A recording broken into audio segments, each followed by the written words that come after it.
Varicose veins కి సరైన చికిత్స కోసం సంప్రదించండి ఎవిస్ హాస్పిటల్. నమస్తే రమగారు. నమస్తే జయ. ఏదైనా చందమామ కథ చెప్తారా? మహాశిల్పి కథ చెప్తాం. పూర్వం ఎప్పుడో కొన్ని వేల సంవత్సరాల క్రితం ఒక అద్భుతమైన శిల్పి ఒక అతను ఉండేవాడు. ఆయన విచిత్రమైన భవనాలు, అద్భుతమైన బిల్డింగులు కట్టేవాడు. పెద్దగా ధనం ఆశించేవాడు కాదు. ఇతనిది ఒక పల్లెటూరు. భార్య, ముసలి తల్లి ఉన్నారు. సంతానం ఉన్నట్టుగా కనపడదు. కానీ ఈయనకి బోళ్ళంత మంది చుట్టాలు పక్కాలందరూ అదే ఊళ్ళో ఉండేవాళ్ళు. అయితే ఏమైందట, వీళ్ళు ఒక పెద్ద నదీ పరివాహక ప్రాంతంలో ఉన్నారు. ఆ నదిలో నుంచి కిందకి వెళ్తే పాతాళంలోకి వెళ్తారు. ఆ నదిలో ఉండేటువంటి నాగరాజులు కొంతమంది పైకి వచ్చి చూసి ఈ శిల్పి నిర్మించిన విచిత్ర భవనాల గురించి వినేవాళ్ళు. అయితే ఈ నాగరాజు భవనము బీటలు వారి ఉందిట. వీళ్ళు ఏమనుకున్నారట, ఈ మహాశిల్పి మనం ఏ నది పరివాహంలో నదిలో మనం ఉన్నామో పరివాహక ప్రాంతంలో ఉన్నాడు, అతన్ని తీసుకొచ్చుకుని మనము మంచిగా కట్టించుకుందామని అనుకున్నారు. ఈ మహాశిల్పిని పాతాళ లోకానికి ఆహ్వానించారు. ఈయన మరో విచిత్రమైన భవనం కట్టేందుకు అవకాశం లభించిందని ఆ నదిలో దిగి పాతాళంలో వెళ్ళిపోయాడు. ఓ భవనం ఏదో కట్టడం మొదలుపెట్టాడు. చాలా కాలం గడిచిపోయింది. ఎంత కట్టినా వాళ్ళు ఇంకా పెంచని పెంచమంటున్నారు దాన్ని. ఏదో కడుతూనే ఉన్నాడు. ఇతనికి సడన్గా ఇంటికి వెళ్దామనిపించింది. మధ్య మధ్యలో అలా వస్తుంది కదా. భార్య తల్లి మీదకి మనసు లాగటం మొదలుపెట్టింది. అక్కడ ఎంత అద్భుతమైన ఆతిథ్యం ఇచ్చారో, బ్రహ్మాండమైన భోజనము, చక్కటి వసతి, అద్భుతమైన వస్త్రాలు, అందరూ ప్రేమగా ఉండేవాళ్ళు. కానీ అక్కడ తాగే ద్రాక్షాసవము, ఆ నీళ్లు, వాటి రుచి చెప్పనలేవు కాదు. అంత రుచికరమైన ఉన్నా కొన్నాళ్ళు పైగా మన ఇంటికి వెళ్ళిపోదాం అనిపిస్తుంది. అంతే. ఇంటికి వెళ్తానని అడిగేసరికి అలా శిల్పి నాగరాజు అన్నాడు, అవంతా కుదరదు, నువ్వు మా ఇల్లు పూర్తి చేసి వెళ్ళాలి అనేసరికి ఇతను కాదు, నాకు వెళ్ళాలనిపిస్తుంది, మా అమ్మని చూడాలంది, నా భార్యను మిస్ అవుతున్నానని పదే చెప్తుంటే ఇతను నాగరాజు అన్నాడు, నువ్వు ఇప్పుడు వెళ్ళేం చేస్తావు? మీ ఊళ్ళో క్షామం, వానలు లేవు, మీ వాళ్ళంతా అలో లక్షణాన్ని అఘోరిస్తున్నారు. అలాంటి చోటుకి ఏం వెళ్తావు? ఇక్కడ శుభ్రంగా చక్కగా తిని తాగి హాయిగా పనిచేసి బిల్డింగ్ పూర్తయ్యాక నేను ఇచ్చే అద్భుతమైన బహుమతులు పుచ్చుకుని వెళ్తూ కానీ మళ్ళు మాణిక్యాలు నువ్వు ఇప్పుడు వెళ్ళేం చేస్తావు నువ్వు అన్నాడు. అనగానే ఇతని బెంగ పెరిగిపోయింది. అంటే నేను ఇక్కడ శుభ్రంగా తిని హాయిగా పడుకుంటూ ఉంటే నా వాళ్ళందరూ తినక ఉన్నారా? క్షామం అంటే నీళ్లు లేవు, నీటి చుక్క లేదు. నేను నీళ్ల కింద ఉంటే నా వాళ్ళు నీళ్లు లేక చచ్చిపోతున్నారు. ఇతను అడిగాడు, అయితే మా వాళ్ళకు ఒక వాన కురిపించు నువ్వు అని అడిగితే, ఆ వానలు గేన్లు కురిపించలేము, ఇది ముందే నిర్ధారించబడింది, 95 రోజుల క్షామం, ఇది తప్పదు, అసలు ఏమీ చుక్క నీళ్లు లేకుండా అయిపోవాలి అంతే. వాళ్ళు పోయిన వాళ్ళు పోతారు, అందరు చచ్చిపోతారు కదా అన్నాడు. పోయిన వాళ్ళు పోతారు, ఉన్న వాళ్ళు ఉంటారు, అంతే. నాకు ఇదంతా ప్రీ ప్లాన్డే, ఇక రెండో మార్గం లేదు అనేసరికి ఇతనికి ఏం పని చేయబుద్ధి కాల. ఆ బిక్కమొహంతో అటు ఇటు కూర్చుని తోచక ఉండి ఏమనిపించింది, వీడిని భయపెట్టైనా ఇక్కడి నుంచి వెళ్ళిపోవాలి, ముందు వెళ్ళి భార్యను చూసుకోవాలి, తల్లిని చూసుకోవాలని ఉంది. ఏం చేశాడు, ఈ బిల్డింగ్ మొత్తానికి ఆధారభూతమైన ఒక స్తంభం ఇతను కంటపడితే ఒక రంపం తీసుకుని దాన్ని కోసేసాడు. కోయటం మొదలుపెట్టేసరికి బిల్డింగ్ అంతా కదిలిపోతుంది.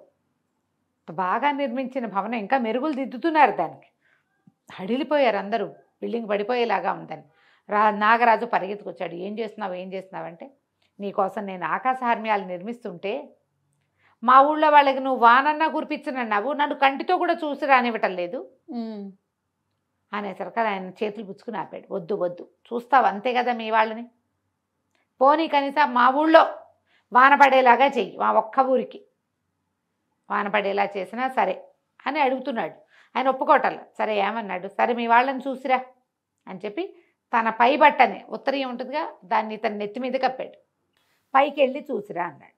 ఎప్పుడైతే ఇతను ఈ నది లోపల నుంచి బయటికి తీసుకొచ్చి వదిలిపెట్టారు, ఊళ్ళోకి ప్రవేశించేసరికి వాన మొదలైంది. ప్రజలు పరవశించిపోయారు. అమ్మయ్య, వానలేక చచ్చిపోతున్నావు, ఇక మొత్తం అన్నీ నిండిపోతాయి, బావులు గీవులు నిండిపోతాయి, ఈ ఎండంతా పోతుందని జనాలు పరవళ్ళు దొక్కుతూ సంతోషంగా పరవశించిపోతూ రోడ్ల మీద సంతోషంగా తిరుగుతున్నారు. వాళ్ళు చూసేసరికల్లా వాళ్ళకి దూరంగా ఇతనేమో చేతులు ఊపుతూ పలకరించడానికి ప్రయత్నం చేశాడు. ఎవ్వరూ అతన్ని చూడలే. అతని స్థానంలో ఒక 5 తలల సర్పం కనపడింది ఊరి వాళ్ళకి. అబ్బా! వాళ్ళు ఆ సర్పానికి దండాలు పెట్టారు. ఇతను మాట్లాడుతున్నా వాళ్ళెవ్వరూ అతనితో మాట్లాడలే. సర్పాన్ని చూస్తే ఎలా ఉంటుంది? సంతోషము, దైవం అన్న భక్తితో పాటు భయం కూడా భయం ఉంటుంది. కూడా ఉంటుందిగా. ఈ సర్పం మన ఊళ్ళోకి నదిలో ఇంచి బయటకు వచ్చింది, అందుకే మనకు వాన వచ్చిందని నమ్మారు వాళ్ళు. అందుకే మనకు వాన వచ్చింది, సర్పం వల్లే వాన వచ్చింది. దివ్య సర్పం ఇది, దీని గుడి కడదాం.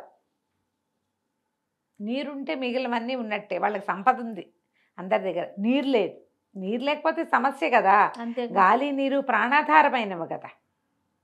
గుడి కడతామన్నారు, కొబ్బరికాయలు కొట్టారు, పాలు తెచ్చి పోసారు, దండాలు పెట్టారు. పడి ఆ వానలోనే జనమంతా. ఇతను అక్కడ ఉన్నంతసేపు అక్కడ వాన పడుతూనే ఉంది. అతను అక్కడి నుంచి తన ఇంటికి వెళ్ళడానికి ప్రయత్నం చేశాడు. చుట్టాల పక్కల అందరే చూసొచ్చాడు. ఆ ఊళ్ళో అతను తిరిగినంతసేపు వాన కుండపోతగా పడింది అక్కడ. ఆ కుండపోత వానే వాళ్ళ తలుకు కరువును తీర్చేసింది. ఇతను తన వాళ్ళందరినీ చూసి వెనకెళ్ళి ఈ నాగరాజుతో పోట్లాడాడు. నువ్వు నీ దొంగ వేషం వేసావు, నేను ఎవరికీ కనపడలా, వాళ్ళెవ్వరూ నాతో మాట్లాడలా, నా బదులు వాళ్ళకు సర్పం కనపడింది, నువ్వు నన్ను మోసం చేసావు అంటే, కాదు నా జాగ్రత్తలో నేనున్నా, నీకు నీ వాళ్ళని చూడాలనుంది, వెళ్ళి చూసొచ్చావు కదా, వాన్ అడిగావు, అది కూడా ఇచ్చాంగా. నువ్వు మామూలుగా కనపడితే నువ్వు అక్కడే ఉండిపోయేవాడివి, వెనక్కి రావు. అంతేగా. అందుకని నీకు వెనక్కి వచ్చేందుకు ఇదే మార్గం అని ఈ పని చేశాను, నా బిల్డింగ్ పూర్తి చేసే అన్నాడు. ఈ మహాశిల్పి తన శక్తి అంతా పెట్టి, తన బ్రెయిన్ అంతా పెట్టి, తన విద్య అంతా వెచ్చించి నాగరాజుకి మహాద్భుతమైన భవనాలు నిర్మించి ఇచ్చాడు. వాళ్ళు అప్పుడు ఏం చేశారు, నాగరాజు ఈ మోయలేనన్ని వజ్రాలు, ఎంతో ధనం ఇచ్చి ఈ మహాశిల్పిని మళ్ళీ ఊళ్ళో దిగబెట్టారు. ఊళ్ళోకి వచ్చాడు.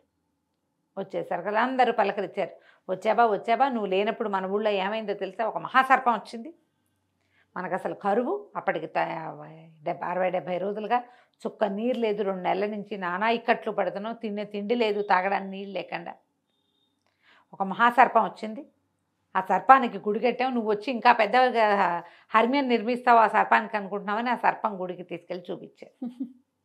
గుడి కట్టేశారు వాళ్ళు. ఒక సర్పాకారంలో ఒక విగ్రహం కూడా చేసి పెట్టారు. నువ్వు వచ్చాక ఇంకా అద్భుతమైన విగ్రహం ఒకటి బయట చెక్కి పెట్టాలన్నారు. తను నవ్వాడు, ఆ సర్పాన్ని నేనే అని చెప్తే వాళ్ళు ఎవరు నమ్మలా. అతను ఎన్నో మాటలు చెప్పాడు. ఆ రోజు ఏం జరిగిందో, మీరంతా ఎట్లా పరిగెత్తుకొచ్చారో బయటికి, ఎవరెవరు ఎక్కడెక్కడ నిలబడి ఏమేం మాట్లాడారో అవన్నీ చెప్పాడు. అది విన్నాడు, చూశాడు కదా అతను. అప్పుడు నమ్మారు. కానీ నాగరాజు దయ వల్లే కరువులో నుంచి మనకి విముక్తి వచ్చింది. పెద్దగా జనం చచ్చిపోలా, కొన్ని గుడ్లు అవి పోయినాయి, కానీ అంతకంటే ఏం అవ్వాల. ఏదో మేనేజ్ చేసుకునేవాళ్ళు. చాలా సంతోషంగా ఆ సర్పానికి కట్టిన గుడిని ఇంకా పెద్దదిగా, విశాలంగా, అద్భుతమైన శిల్పకళతోటి అలరారేలాగా చేసుకున్నారు.